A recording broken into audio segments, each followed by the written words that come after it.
Now, it's important to remind ourselves that what had happened before this emergency fund had to be released was that the World Food Program and other international donor agencies came up with a report that said, look, their own funding was declining, and they were going to be having a shortfall of about 85% in the food supply to about 1.8 million IDPs in the Northeast. So it was an impending food security situation, and we had to act very fast and we had to act very promptly. So what did the acting president do? The acting president quickly constituted a presidential committee that had the Minister of Finance, that had the Minister of Budget and National Planning, the Minister of State for Budget and National Planning, the Central Bank Governor, and quite a few other relevant agencies, including all the military agencies, all the security agencies, and also brought in representatives from the international community to try and develop a plan to avert the impending disaster. And it was an emergency situation.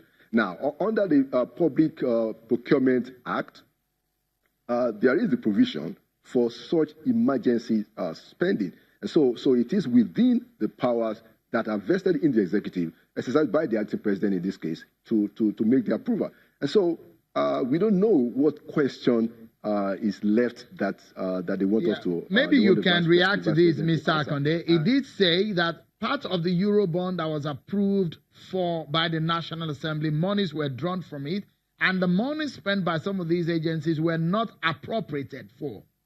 And spending unappropriated money is a crime, isn't it? Well, the fact of the matter is that the acting president, has a responsibility to approve the fund, which is what he did in this case.